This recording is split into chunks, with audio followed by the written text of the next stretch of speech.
오늘도 잘 견디고 계십니까? 뉴스파이터 윤지원입니다.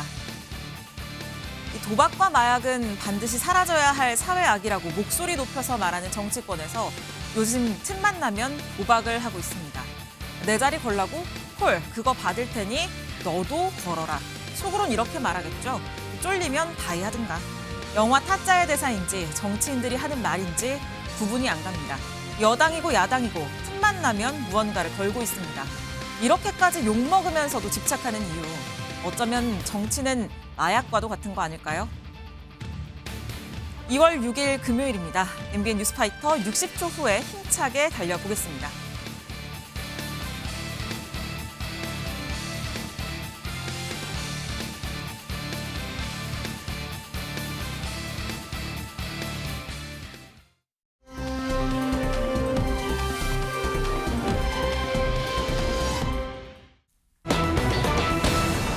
네, 그거잖아요. 우리 집에 왜 왔니, 왜 왔니, 왜 왔니. 이거 게임으로 많이 하는 건데 술에 취해서 저렇게 얘기를 했다니 새로운 게임인가요? 네, 귀여웠으면 좋겠고 또 게임이었으면 좋겠는데 현실은 그렇지 않았습니다. 네? 부산의 한 주민센터에서 정말 이해하기 힘든 일이 벌어졌거든요. 말로 설명드리는 것보다 영상을 보시는 게 훨씬 더 이해가 빠를 것 같습니다. 함께 영상 확인해 보시죠. 검은색 옷을 입은 남성이 주민센터 안에서 서성이면서 누군가를 기다립니다. 그리고 잠시 뒤 한 공무원이 들어오자 남성은 갑자기 달려들어서요. 머리로 들이받고요. 네. 주먹을 또 휘두르게 합니다. 주민센터 안은 순식간에 아수라장이 되고 말았습니다. 아니, 안진영 기자님, 지금 두 눈을 의심하게 됐는데요. 저 남성 굉장히 당황스럽게 저렇게 행패를 부리는 이유가 뭐죠? 일단 굉장히 충격적인 상황이죠. 근데 저 상황이 여기서 끝나지 않았습니다. 더욱더 황당하고 또 당황스러운 상황이 이어졌는데 네. 나머지 영상 마저 보고 설명드리겠습니다. 물을 마시며 잠시 진정하는 듯 보이는 남성. 하지만 잠깐입니다. 지금 보셨죠? 다시 공무원에게 다가가 또다시 폭행을 이어가는데요. 때마침 경찰이 출동했습니다. 경찰이 남성을 붙잡아 수갑을 채우자 이번에도 박치기를 시도하는 모습입니다. 결국 이에 밀린 공무원은 뒤로 넘어지고 맙니다. 지금 뒤에 대형 화분까지 있었거든요. 자칫하면 정말 큰 사고로도 이어질 수 있었을 것 같은데요. 김현주 평론가님, 저 남성 도대체 왜 저런 행동을 한 건가요? 이 사건 전말을 살펴보기 위해서는 시간을 1시간 전으로 좀 되돌려 볼 필요가 있습니다. 이 공무원은 당시 한 주민으로부터 신고 전화를 받게 되는데요. 네? 이웃 주민이 신고를 한 건데 어떤 그 남성이 어머니를 때리고 있다라는 내용의 신고 전화를 받게 된 겁니다. 사회복지직에 참여하고 있는 이 공무원, 해당 남성 집을 방문을 해서 어떻게 된 연유인가 살폈더니 지금 이 폭행을 했다는 이 남성은 술에 취한 상태였다고 네. 합니다. 그런데 이 남성은 자신의 집을 찾아왔다는 그 이유 한 가지만으로 이 공무원을 다시 찾아왔던 것이고 무려 10분 넘게 난동과 폭행을 이어갔던 것입니다. 그러니까 가정폭력 신고 전화를 받고 출동을 그랬더니 자기 집에 찾아왔다고 지금 저렇게 화를 냈다는 거잖아요. 정말 이해할 수가 없는 행동인데 당시 피해 공무원 정말 공포스러웠을 것 같습니다. 이 목소리 준비했는데 들어보시죠. 저희가 일단 방문한 것 자체에 대한 거부감이 있었습니다. 협박에 가까운 욕을 하시더라고요. 죽여버리겠다. 몸이 아픈 거는 둘째고 그냥 불안한 상태죠. 그냥 심리적으로. 아니, 장유미 변호사님, 저 공무원 아까 영상 속에서 제대로 반항조차 한번 해보지 못하는 모습이었어요. 그렇습니다. 민원인에 대해서는 아무리 부당하게 대우를 하고 하더라도 여기에 대해서 항의하거나 이런 것도 극히 공무원분들이 자제를 하잖아요. 네. 이번에 영상에서의 모습도 고스란히 본인이 피해를 당하면서도 그렇게 참고 견디는 이런 모습을 보여줘서 더 안타까웠는데 이 남성 당연하지만 처벌받아야 됩니다. 이거는 공무집행 방해라는 점에는 이론의 여지가 없고요. 뭐 업무방해 성격이 워낙에 강하니까요. 네. 이런 분들과 관련해서 공무원분이 또 전치 3주에 또 진단을 받는 피해를 입으셨다고 하니까 좀 안타깝습니다, 많이. 네, 그런데 이렇게 공무원을 상대로 한 폭행, 다른 것보다 더 처벌이 무거워야 될 것 같은데요. 기본적으로 공무집행 방해는 일반 업무집행과 다르게 네. 공무를 수행하는 공무원을 폭행 협박했다라는 그런 이 범죄이기 때문에 비난 가능성이 매우 높고요. 과거에는 검찰에서 공무집행 방해 사건은 이게 거의 대부분 주치 폭행이 또 상당히 많기도 네. 한데 이번에도 이 민원인이 술에 취해 있었다고 하니까요. 구속 기소를 원칙으로 하라는 지침을 내린 정도가 있을 정도로 상당히 강하게 처벌하고 있다는 점 많은 분들이 유념하셔야 될 것 같습니다. 네, 술에 취했다는 게 저런 행동을 한 것에 대한 변명이 될 수는 없겠죠. 이 가해자에게 거기에 맞는 합당한 처벌이 반드시 내려지기를 저희 뉴스파이터가 지켜보도록 하겠습니다.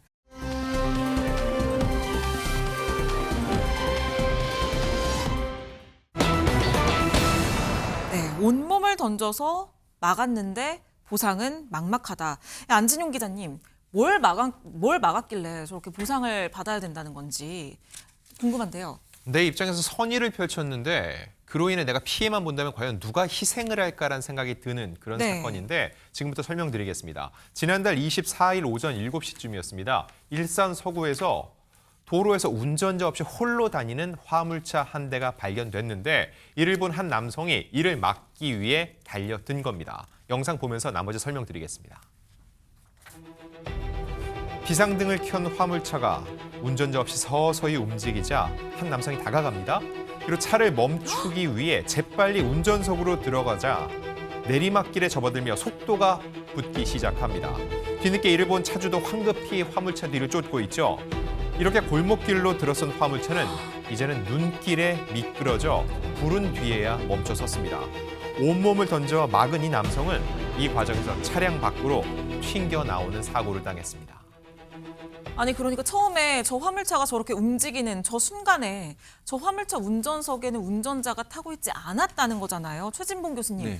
저 화물차 어떻게 움직일 수 있었던 거죠? 왜 그랬냐면 이 화물차 주인이 기어를 주행 상태에 놓고 그러니까 네. 원래는 내리려면 차에서 내리려면 파킹이나 이렇게 해야 되는 거 아니에요? 그렇죠. 주행 상태에 놓고 편의점에 간 거예요.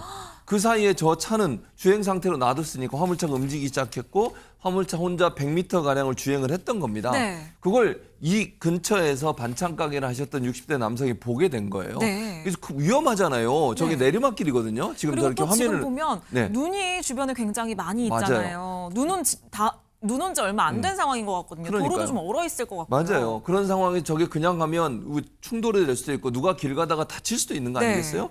그래서 60대 남성이 이를 보고 대형 사고를 막기 위해서 화물차를 올라타려고 했던 걸 탔고요. 네. 그리고 사고가 난 겁니다. 아까 우리가 안지용 기자가 설명했던 것처럼 미끄러지면서 부딪히게 되고 이 화물차가 전복하는 사고가 일어나게 된 거예요. 전복되는 과정에서 이 60대 남성, 뭔가 피해를 막아보려고 노력했던 60대 남성은 튕겨져 나오게 되고 네. 그걸 부상을 입고 3차례나 수술을 받았지만 하반신 마비 판정을 받았다고 합니다. 하반신 마비라뇨. 이 김묘성 기자님, 지금 보면 저 화물차 주인이 애초에 기어를 주행으로 해놓고 화물차를 떠난 게 큰 잘못으로 보여져요. 그러면 화물차 측에서 보상을 해줘야 될 것 같은데요. 그게 당연한 수순인 것 같은데요. 이분은 지금 다른 사람의 피해를 막기 위해서 직접 자신의 몸을 실은 거잖아요. 네. 그래서 희생을 하신 건데 이 남성 평생 장애를 안고 살아야 하는 그런 상황에 놓이게 됐습니다. 하지만 우리가 생각하는 것과는 다르게도 화물차 보험사에서는 보상을 해줄 수 없다라는 답변이 돌아왔다고 합니다. 그 이유를 보니까요. 남의 차를 운전했기 때문에 규정상 보상해 줄 수 없다라고 했습니다. 그러니까 앞으로 나올 병원비, 그게 제일 걱정이다라고 이야기를 했다는데요. 남의 차이기 때문에 여지가 없다라는 것이 보상 거절의 이유였습니다. 아니, 남의 차이기 때문에 보상을 할 수 없다니요. 그러면 저렇게 가는 화물차를 그냥 그대로 두기라도 했어야 된다는 건지, 온몸을 던져서 사실 사고를 막은 건데, 심지어 하반신 마비 판정까지 받았기 때문에 앞으로의 생계가 막막할 수도 있을 것 같은데, 저 피해자 가족분들 정말 억울하실 것 같은데요. 이 이야기도 저희가 들어봤습니다. 열에 열 사람이 그렇게 봤으면 차를 세우려고 하지 그냥 못 본 척하고 넘어갈 사람이 얼마나 있겠어요. 기본적으로 봉사활동을 많이 해요. 사회복지사 자격증 있고 요양보호사 자격증까지 있어요. 요양원 같은 데 가면 품바 각설이를 해줘요. 공연을 그런 데 가서 봉사하고 좀 그런 분인데 지금 저러고 누워 있으니까 당신 스스로가 이렇게 중환자실에 정신은 멀쩡한데 몸은 말은 안 듣고 말도 못하고 그 얼마나 멘탈이 많이 나가겠어요. 불쌍해. 나는 그 생각밖에 안 들죠. 지금 가족분들도 이 영상 말미에서는 좀 눈물을 참지 못하는 모습을 보이셨는데요. 피해자분 정말 마음이 너무 힘드실 것 같습니다. 김현주 평론가님, 저 피해자분께서 평소에도 굉장히 봉사정신이 투철하신 분이었던 것 같아요. 그러게요. 그렇게 마음씨도 곱고 남을 돕는 그런 자세를 가진 분이 어떻게 이런 피해를 당하셨나 참 안타까운 생각이 듭니다. 그런데 일단 목전에 닥친 거는 이제 치료비겠죠. 네. 피해자 가족들에 따르면 3번의 수술을 했는데 지금까지 들어간 병원비만 5천만 원이 넘는다고 합니다. 네. 그리고 9년간 해온 그 반찬 가게, 이것도 지금 접어야 할 그런 형편이라는 거예요. 앞으로 재활 이런 것들에 들어가려면은 불어나는 것은 병원비뿐일 텐데 어떻게 해야 하나, 이것도 폐업해서 보태야 되나, 이런 안타까운 딱한 상황에 놓여 있다고 합니다. 아니, 장유미 변호사님, 지금 이럴 때는 어떻게 해야 되는 걸까요? 그러니까 보험회사에서 이 화물차가 가입한 보험회사에서 너무 기계적으로 형식적으로 네. 이 보험 처리를 안 해주겠다는 거예요. 보험 계약자가 이 원래 화물차의 이 주인인 운전자인데 편의점에 잠시 들렀던 운전자가 계약자가 아니지 않았느냐. 그 당시에는 그 반찬 가게 크게 다치신 사장님이 운전했기 때문에 우리가 보험 계약을 했을 때 이런 상황까지 커버를 해주겠다고 한 건 아니다라고 이야기를 하는데요. 사실 그 운전을 왜 하게 됐습니까? 그러니까요. 본인들이 계약을 체결한 당사자가 이 차량 관리에 소홀해서 이 부분과 관련해서 막아서지 않으면 더 큰 사고로, 그러면은 그 해당 차에 아무도 없었을 때도 보험을 처리해주지 않겠다는 소리인 건지, 이 부분에 대해서는 전향적인 검토가 반드시 필요해 보이는 부분이 있고요. 그리고 잠시 자리를 비웠던 원래 이 화물 차량 소유자는 경우에 따라서 이 상황을 보고 수사기관에서는 입건할 예정이라고 합니다. 네, 이 위험 앞에서 나선 시민을 보호하지 못하는 사회라면 다음에 저런 같은 위험이 닥쳤을 때 도대체 누가 나설 수 있을지 참 씁쓸함이 남는 이야기였습니다.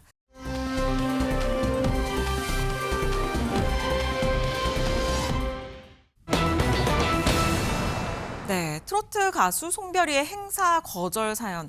이 무대 하나하나가 소중한 가수들에게 이 행사 섭외, 정말 그야말로 단비 같은 소식인데요. 그런데 왜 행사를 거절하게 됐는지 이 내용 영상으로 먼저 확인해 보시죠. 울며 찾아봐도 그님은 간 곳이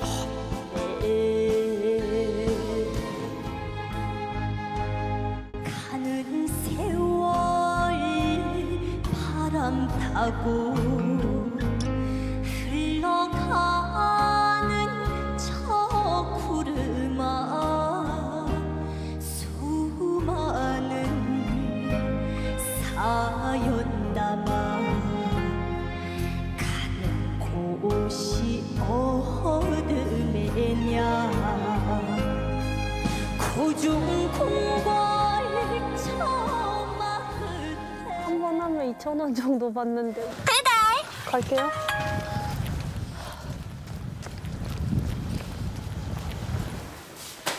힘들긴 한데 그래도 짬짬이 할 수 있는 일이다 보니까 그래도 이게 용돈 버리기에는 편하더라고요. 다녀왔습니다. 운동 갔다 왔어. 운동 갔다 왔어? 춥지? 추워. 그래, 추운데 뭐한데 그래, 오래 있었어. 네, 이번 주제의 주인공 이 가수 송별이 씨였습니다. 안진용 기자님, 이 무대 위에서 저렇게 빛나는 모습인데 왜 무대에 서지 않고 저렇게 배달 알바를 하고 있는 걸까요? 사람들이 잘 모르는 게 있어요. 출연을 딱 하면 가수들이 돈을 벌 것 같죠? 네. 돈을 잃습니다. 왜냐면 왜죠? 가수들의 보통 이런 순위 프로그램 출연료 회당 한 20에서 30만 원인데 무대 의상 준비하는 데만 최소 50만 원 이상 들거든요. 네. 그래서 행사를 참여해야 돈을 버는데 이 행사를 굳이 마다하면서 이렇게 배달을 하는 이유가 궁금해질 수밖에 없습니다.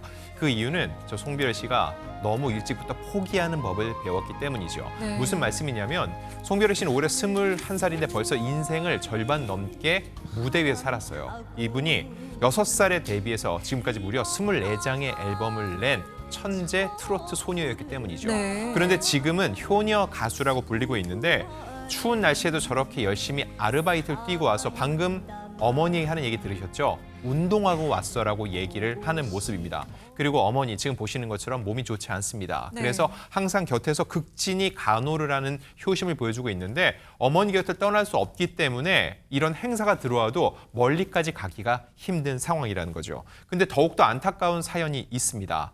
이 송별이 씨 같은 경우는 학창 시절에 학원 한 번 안 다녀보면서도 1등을 놓치지 않았거든요. 정말 공부를 잘했는데 그럼에도 불구하고 고등학교 진학은 포기할 수밖에 없었던 안타까운 사연을 갖고 있습니다. 네, 들으신 것처럼 이 전교 1등을 했으면서도 학교 진학을 포기할 수밖에 없었던 사연, 그 모습도 저희가 영상으로 준비해봤습니다.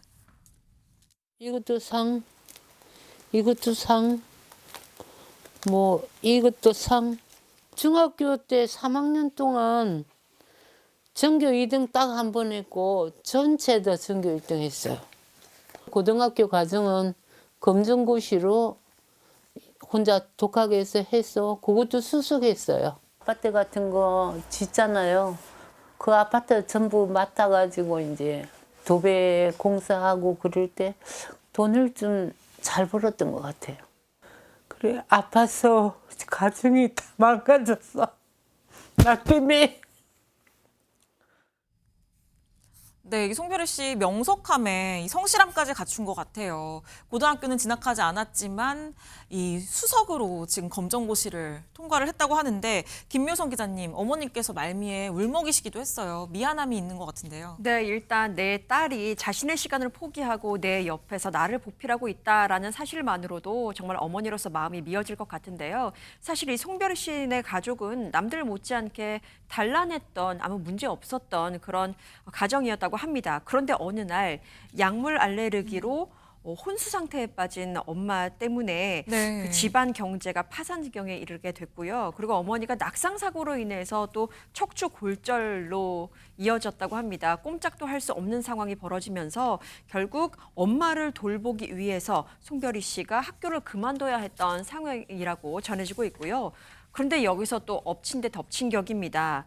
아버지의 건강도 좋지 않습니다. 아버지가 지난해에 방광암 때문에 수술을 하셨고 지금까지 또 항암 치료를 받고 있는 상황이라고 해요. 또 그 와중에서도 생계를 이어가야 하셨기 때문에 오토바이 배달을 하셨는데 그 배달 도중에 벌어진 사고가 있었고 부상도 당하신 상황이라고 합니다. 그래서 송별이 씨는 가수의 길을 걸으면서도 아르바이트를 하면서 생계를 책임지고 있는 상황이고요. 하지만 송별이 씨는 그 와중에 꿈을 잃지 않고 또 자신의 꿈을 이루기 위해서 열심히 정진하고 있는 모습입니다. 바쁜 생활 중에 있지만 그래도 또 다른 꿈인 변호사의 꿈을 이루기 위해서 독학으로 열심히 법학 공부도 하고 있는 상황이라고 하네요.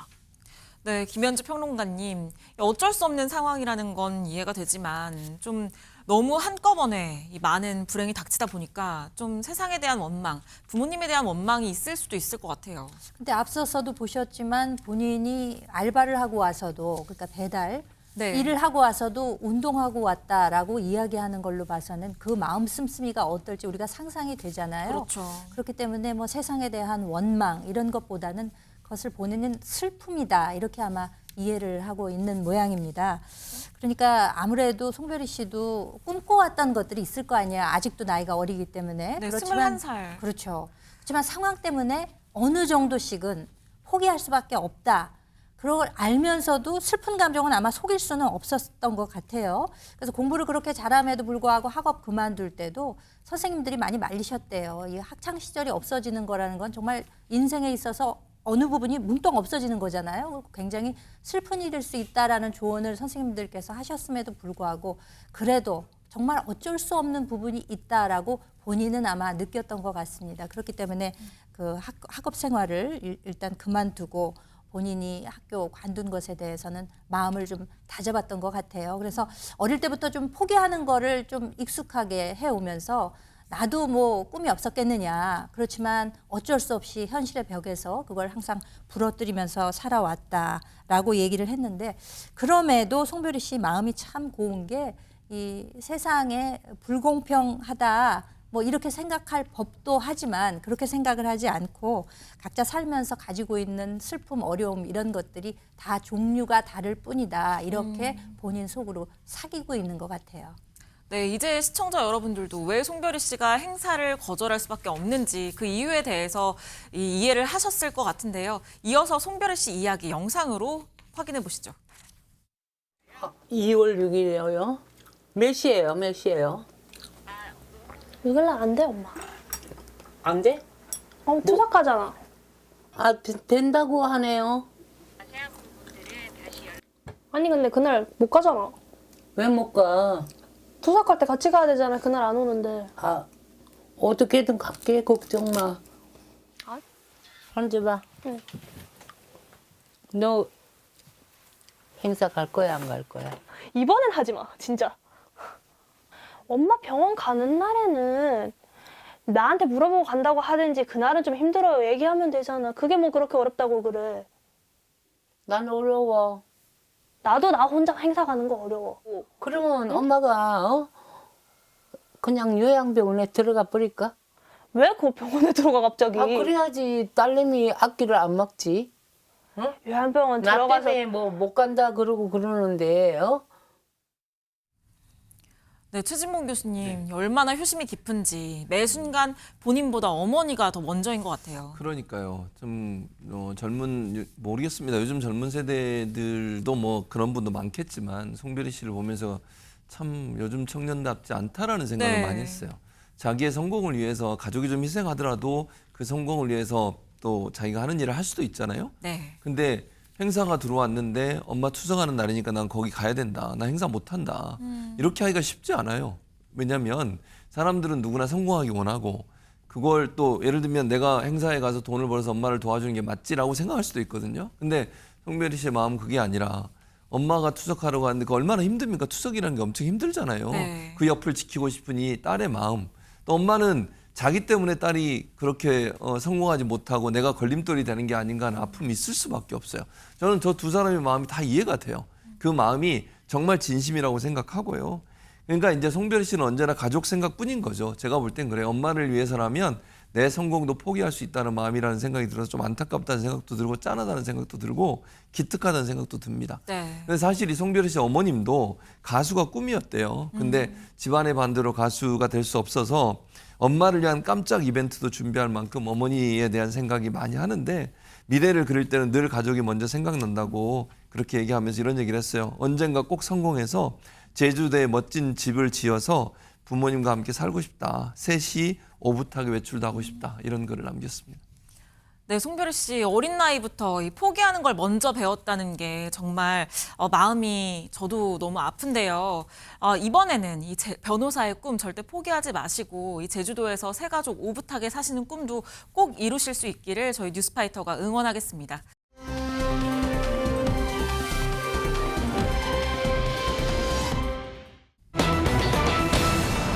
네, 드라마 폭군의 셰프에서 정말 강렬한 존재감을 보여줬던 배우죠. 오늘 박준면 씨 얘기를 해볼 텐데요. 오늘의 주인공 영상으로 먼저 만나보겠습니다.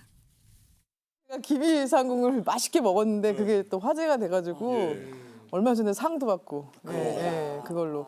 근데 뭐 딱히 그냥 제가 음식을 좋아하니까 그냥 맛있게 먹었더니 다들 제 김이하는 것만 기다리셨다고. 흐르는 눈물 누가 닦아주나요? 흐르는 뜨거운 눈물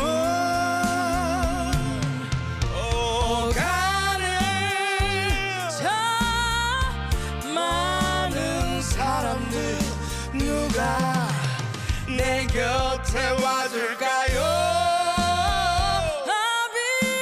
빛나는 거리에서 그대 모습 생각해 이룰 수 없었던 그대와 나의 사랑을 가슴 깊이 생각하네.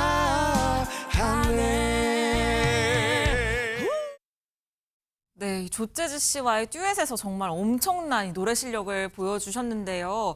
이 두 분이 꼭 닮은 게 마치 남매 같아요, 안진용 기자님. 근데 딱 봐도 두 사람이 듀엣으로 굉장히 잘 어울리죠. 네. 그래서 조재즈 씨가 박준면 씨에게 잃어버린 친누나 같다라고 농담을 건넨다고 합니다. 자, 그런데 사실 박준면 씨는 이 조재즈 외에도 많은 닮을 꼴 스타들을 보유하고 있는 분입니다. 자, 지금부터 하나씩 나열해 드릴게요. 첫 번째, 자, 맨 왼쪽이 박준면 씨고요. 그 옆은 배우 양희경 씨입니다.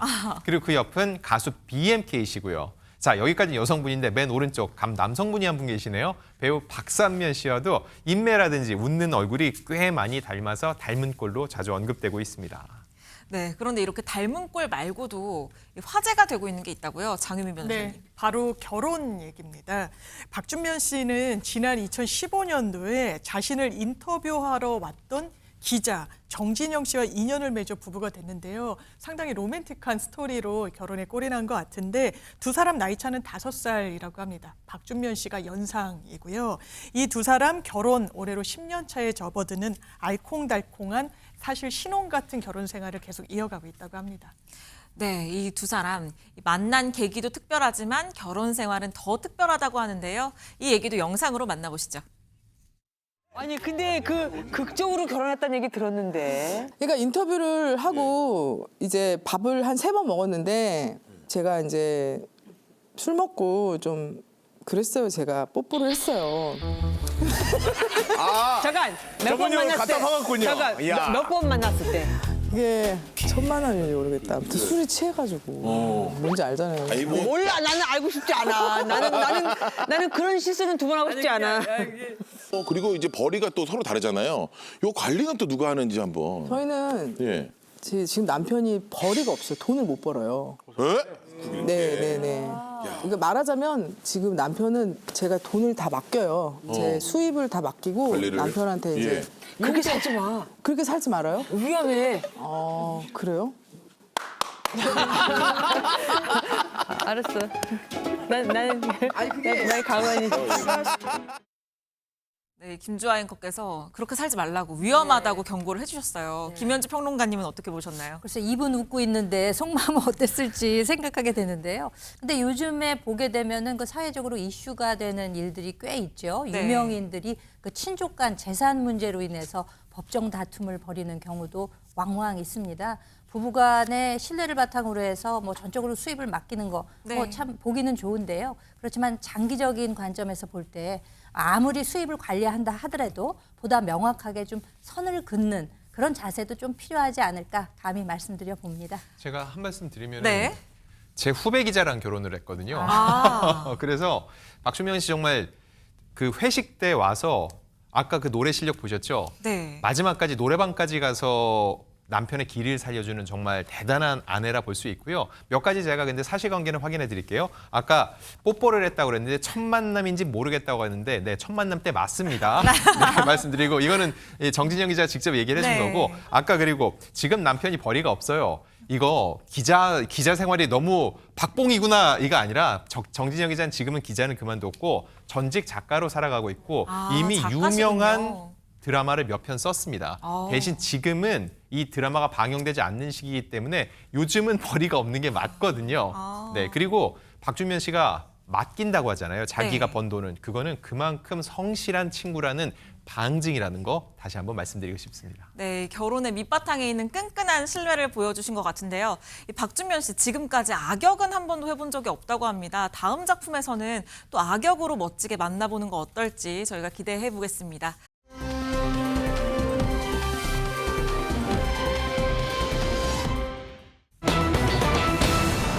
네, 대통령실 설 선물이 지금 벌써 중고시장에 나왔다고. 설은 다음 주잖아요. 네, 일단 이재명 대통령의 설 명절 선물 세트가 발송이 됐고 받으신 분들이 많더라고요. SNS를 통해서 인증하신 분들도 확인할 수 있었는데 그런데 그 사진을 지금 예상치 못한 곳에서 확인할 수 있었습니다. 바로 중고거래 플랫폼 사이트입니다. 네. 미개봉 상태로 되파는 사례가 반복되고 있다는 건데요. 중고거래 어플리케이션을 살펴보면요. 그 안에서 이재명 대통령, 대통령 설 선물 등의 키워드를 검색해보니 최근에 등록된 판매 게시글들이 아주 다수 이렇게 확인을 할 수 있었습니다. 보면요. 개봉하지 않은 상태라고 강조를 하고 30만 원대 가격으로 매물이 올라와 있기도 하고요. 또 45만 원도 지금 네. 보이네요. 50만 원대에도 판매하는 곳이 있다고 합니다. 그런데 보시면 아시겠지만 대부분 예약 중이거나 거래 완료로 떠 있거든요. 그렇다면 높은 가격에도 또 성황리에 판매되고 있다라는 사실도 확인할 수 있겠습니다. 네, 정말 인기가 많은 것 같아요. 안진용 기자님, 이 구성품이 뭔지도 좀 궁금한데요. 네, 이번엔 특별 제작된 그릇과 수저 세트, 집밥 재료로 꾸며져 있다고 하는데 이렇게 구성한 이유가 있습니다. 바로 편안한 집밥이 일상이 되고 소박하지만 따뜻한 한 끼가 국민 모두의 삶에 평안과 위로가 되길 바라는 대통령의 뜻이 담겼다고 하고요. 청와대에 따르면 이번 설 명절은 호국 영웅과 사회적 배려 계층을 비롯해 주요 각계각층 인사들을 대상으로 순차적으로 발송하고 있다고 합니다. 네, 장유미 변호사님, 지금 딱 봐도 그릇이랑 수저 세트는 보여요. 그런데 저 집밥 재료는 뭐가 들어있는지는 좀 잘 네. 보이지 않거든요. 궁금하시죠? 일단 이재명 정부의 지역 균형 발전 전략이 5국 3특이라고 해서 많은 분들이 들어보셨을 텐데 그 5국 3특의 의미를 이 선물 세트에 담아냈다라고 합니다. 그래서 수도권 상징하는 경기 양평의 간장을 담았고요. 중부권엔 충남 청양의 표고채, 그리고 대구 경북에는 대구 달성군에서 나는 쌀, 그리고 호남권 전남 장흥의 매생이, 그리고 경남 쪽에 경남 김해에서 나는 떡국떡을 선물에 담았고 또 3특에는 강원 영월의 찰수수, 그리고 전북 부안의 현미, 제주의 찰기장을 넣었다고 하는데요. 또 선물에는 이 물건만, 이 먹을 것만 담긴 게 아니라 대통령의 연하장도 담겼다고 하는데요. 내용은 이렇습니다. 온 가족이 한자리에 둘러앉아 따뜻한 밥상을 함께 나누기를 바라고 내일은 오늘보다 더 나을 거라는 믿음 드릴 수 있도록 삶에서 변화 체감할 수 있도록 정부가 더 치열하게 노력하겠다라는 이 연하장 내용이 담겨 있다고 합니다. 네, 이 따뜻한 밥상을 나누기를 바라는 마음, 그 마음을 담아서 보낸 선물인데 지금 중고나라에 저렇게 많이 올라와 있는 거예요. 김현주 평론가님. 그러니까요. 근데 뭐 이번 정부 들어서만 이런 현상이 있었던 것은 아닙니다. 이전 정부에서도 이제 명절 때가 돼서 뭐 대통령실에서 선물이 오게 되면은 이게 벌써부터 그 중고거래 사이트에 이제 올라온다는 거 아니겠습니까? 일종의 뭐 사회 현상의 일종이다 이렇게 생각할 수도 있을 것 같고요. 뭐 이 현실은 그렇지만 사실상 이제 대통령의 이 마음을 담아서 꼭 필요한 계층에게 전달이 되는 만큼 이걸 뭐 해석하는 것은 뭐 또 각자의 몫이 아닐까라고 생각이 되는데 뭐 과거에는 뭐 대통령 시계 뭐 이런 것들도 네, 중고거래 그렇죠. 사이트에서 활발하게 또 거래가 되는 등 뭐 이런 것들이 있다는 점을 좀 알아두시면 좋지 않을까 싶습니다. 아니 그런데 최진봉 교수님 직접 선물을 받으셨다고요.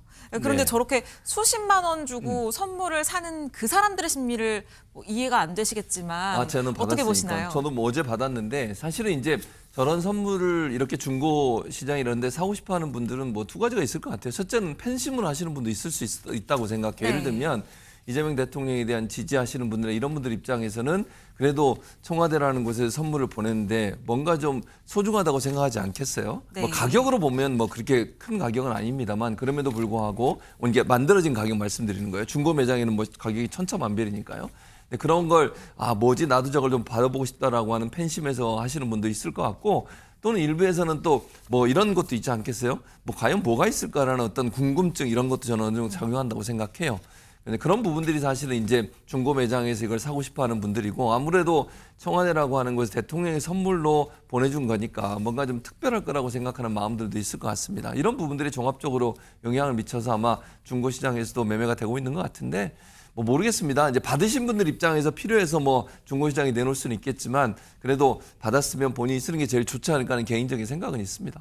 네, 이 파는 사람도 사는 사람도 모두 다 이유는 있겠지만요. 그래도 대통령의 마음 그리고 많은 상징이 담긴 저런 선물이 너무 돈으로만 환산되는 게 아닌가 싶어서 좀 아쉬운 마음이 들기도 하는 얘기였습니다.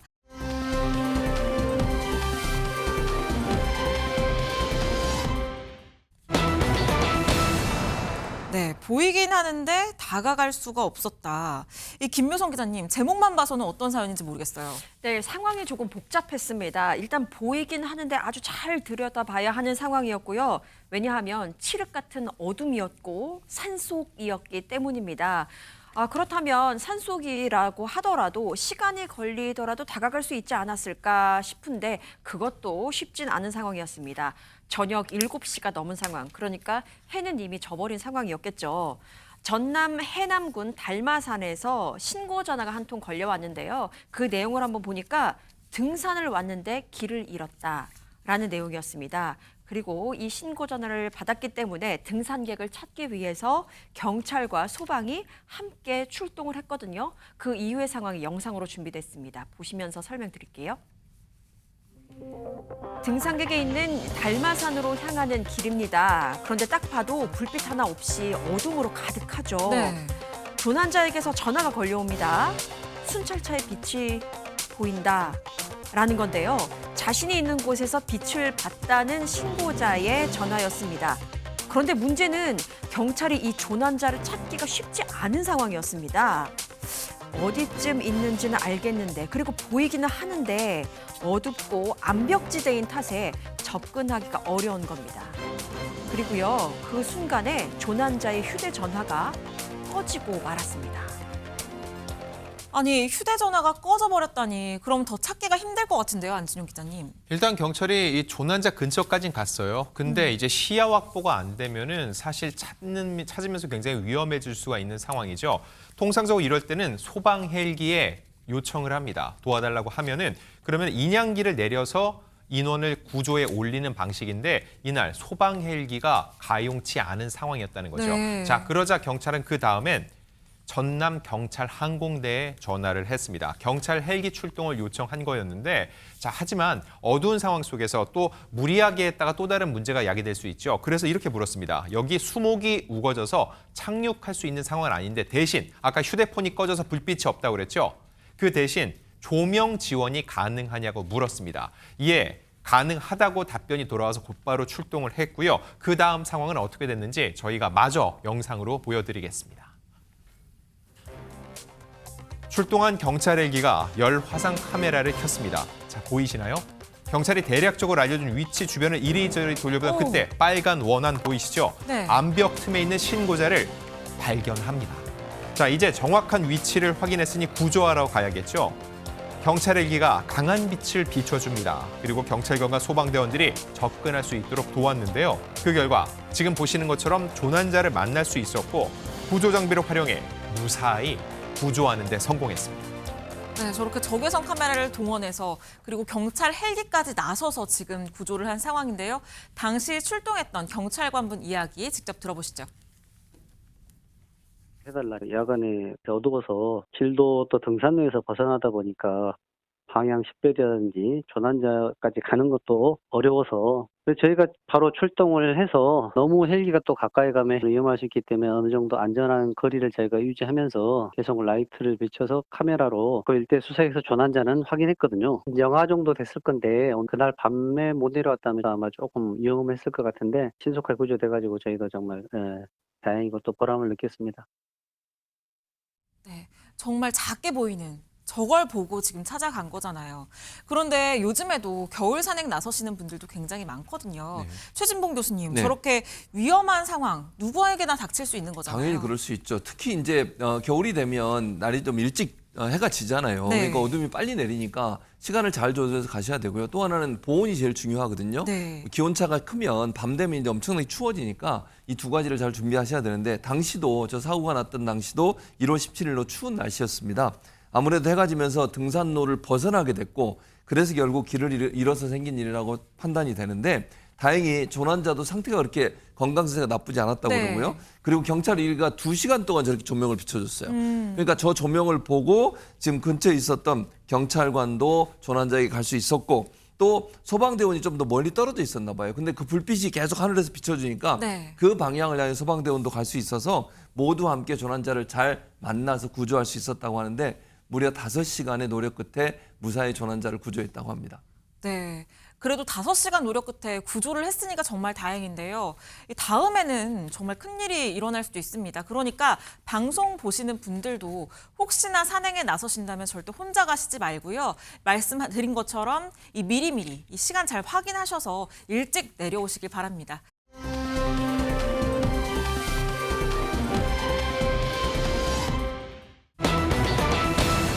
네, 문신 때문에 금을 훔쳤다고요. 안진용 기자님, 좀 이유가 황당한 것 같아요. 네, 저런 사람 경기 성남에 실제로 있었다고 합니다. 네. 자, 이 일로 대낮에 도주극까지 펼쳐졌다고 하는데 과연 어떤 상황인지 영상 통해 확인해 보시죠. 누군가를 기다리는 한 남성, 곧 흰색 패딩을 입은 다른 남성과 만나는데 조끼 주머니에서 무언가를 꺼내 설명을 하는 그 순간 갑자기 방심한 틈을 타 흰색 패딩을 입은 저 남성, 물건을 낚아채 그대로 도주합니다. 놀란 남성이 급히 뒤쫓아가지만 속도를 따라잡기엔 역부족이었습니다. 아니 한순간에 지금 도망가 버렸어요. 중고거래 하겠다고 만난 거잖아요. 근데 지금 그렇습니다. 저게 무슨 상황인가요? 왜냐하면 두 사람이 이제 말씀하신 건 중고거래 앱을 통해서 만난 사이였습니다. 그래서 이제 서로 물건을 주고받고 이제 판매를 해야 되잖아요. 네. 저 팔러 온 사람은 50대 남성이에요. 저분이 팔려고 했던 건 시가 3천만 원 상당의 금팔찌 30돈이었고요. 엄청나게 비싼 돈이죠. 네. 그리고 이를 노린 저 남성, 훔쳐간 남성은 10대 남성입니다. 구매자로 위장을 해서 범행을 저지른 것으로 보이고요. 피해자는 영상에서 보신 것처럼 어떻게 따라보려고 하지만 생각을 해보면 10대가 다 도망가고 50대가 따라가요. 따라가기 어렵죠. 못 그래서 따라가죠. 끝내 범인을 붙잡지 못하고 곧바로 경찰에 신고를 했습니다. 저 피해자가 저 순간에 얼마나 당황했을지 저희가 피해자 목소리 들어봤거든요. 영상으로 확인해 보시죠. 한 5분도 안 돼서 보증서를 보여주려고 케이스를 여는 상황에서 낚아채갖고 도망을 간 거죠. 요즘 금 시세도 좋고 그래서 처분을 하려고 그랬어요. 아니 김현주 평론가님, 지금 저게 대낮에 지금 도로에서 벌어진 일이잖아요. 또 저 남성이 옷도 좀 눈에 띄는 편이에요. 네. 그런데 어떻게 달아날 수 있었던 건지도 좀 궁금한데요. 글쎄요, 혹시 뭐 시뮬레이션이라도 해봤던 건지는 모르겠습니다만 이 10대 남성은요. 좁은 골목길을 따라서 600m를 전력 질주를 하게 됩니다. 그래서 네. 피해자를 따돌리게 됩니다. 그리고 이어서는 버스 정류장으로 이동을 했다고 해요. 그리고 거기서 택시를 타고 서울 방향으로 도주를 하게 된 것입니다. 아니 김묘성 기자님, 이 피해자 입장에서는 저 달아나는 남성 정말 속이 타들어갔을 것 같아요. 지금 금 30돈이라고 했잖아요. 네, 그렇습니다. 하지만 대한민국 경찰이 뭐 어디 가겠습니까? 경찰의 추적은 아주 치밀했는데요. 인근 CCTV를 분석했습니다. 그래서 그 택시 차량의 번호를 특정하게 됐고 택시 기사까지 알아냈겠죠. 그리고 네. 전화를 하는데 전화를 해서 그냥 물어보는 것이 아니라 지인인 척을 했습니다. 지인인 척을 하면서 이동 경로를 파악을 한 거죠. 그리고 이 10대 남성은 그렇게 성남에서 출발을 해서 무려 약 35km를 이동했습니다. 서울 중랑구의 한 지하철역으로 향했는데 결국 그곳에서 경찰에 붙잡혔습니다. 네, 안진용 기자님, 결국에 정말 금방 붙잡혔어요. 저럴 거면 왜 저런 짓을 했나 이런 생각이 들거든요. 가장 황당한 거는 그 범행의 이유였습니다. 네. 경찰 조사에서 이렇게 밝혔는데요. 아까 이 코너의 제목이 뭐였죠? 문신 때문에 금 훔쳐였죠.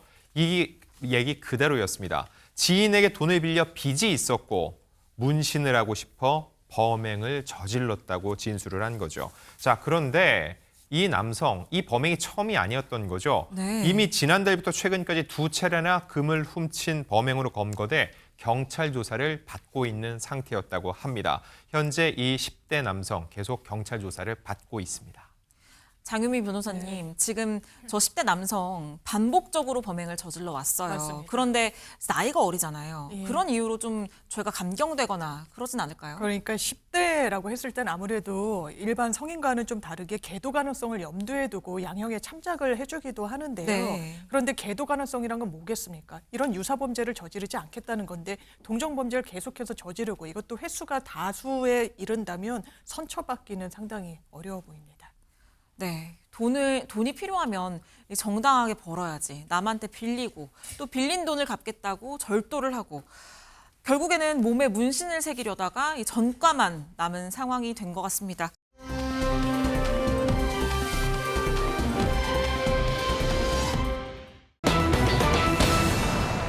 네, 왕과 사는 남자를 만든 남자.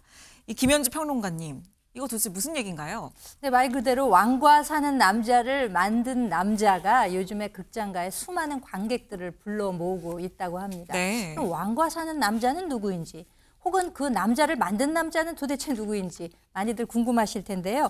이 사람들을 만나려면 시간을 되돌려야 합니다. 좀 많이 되돌려서 1457년 청령포라는 곳으로 돌아가야 한다고 하는데요. 영상으로 만나보시죠. 강천골 안쪽에 위치한 청룡포라고 들어보셨습니까? 겨울에는 강가에 냉기가 슉, 절벽에서는 한기가 쫙 내려오고 해적에 유배지도 않는 말씀. 이곳을 유배지로 지정한다. 감당할 수 있겠느냐? 누가 오든 말이다. 웃어. 밥 한 공기를 뚝딱 비우셨어.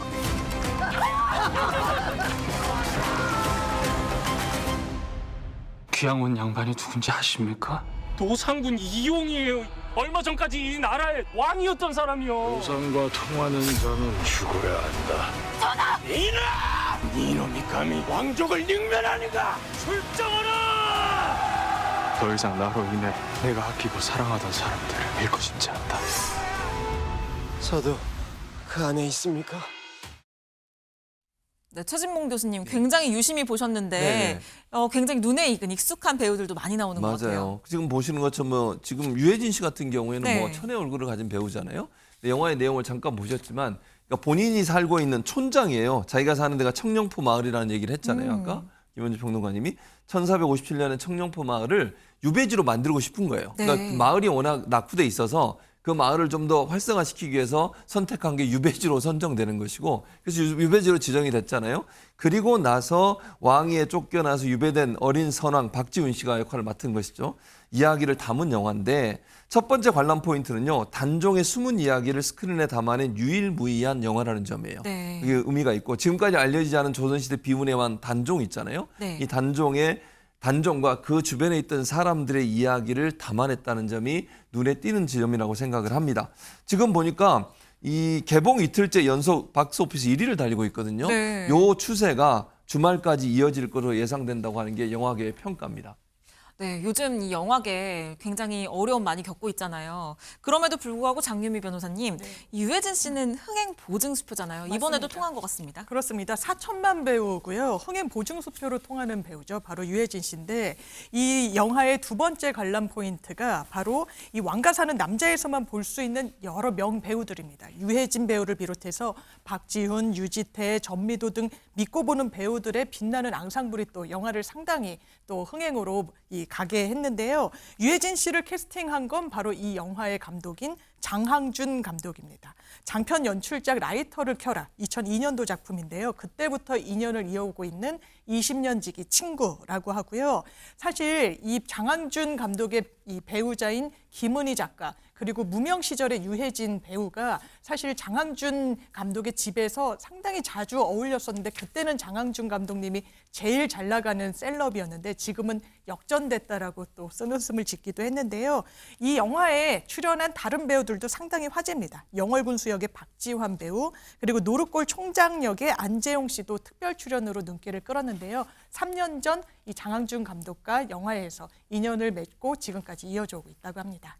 네, 안진용 기자님, 이 장항준 감독 예능에도 굉장히 많이 나오는데 이번에는 이 영화로 만나게 돼서 굉장히 반가운 것 같아요. 흥행 기류가 심상치 않은데 본인도 많이 긴장을 하고 있을 것 같기도 하고요. 네, 전작인 리바운드란 영화를 5년 준비했는데 실패했습니다. 흥행에 실패를 해서 굉장히 눈물이 흘 정도로 힘들었는데 이번만큼은 다르다는 생각을 하고 있다고 하는데 장항준 감독은 와카남, 와이프 카드 쓰는 남자로 유명합니다. 네. 아내가 킹덤을 쓴 김은희 작가이기 때문이죠. 근데 이번 작품은 정말로 기류가 심상치 않습니다. 유명 평론가가 이번 작품으로는 많은 걸 누리실 수 있겠다. 미리 축하드린다라는 문자까지 보냈다고 했는데 사실 이렇게 많은 노력을 해왔던 장항준 감독이 과연 어떤 성과를 낼 수 있을지 이번 설 연휴가 많이 기대될 것 같습니다. 네, 저도 이번 연휴에는 아이 손잡고 가족 손잡고 영화관 갔으면 좋겠습니다.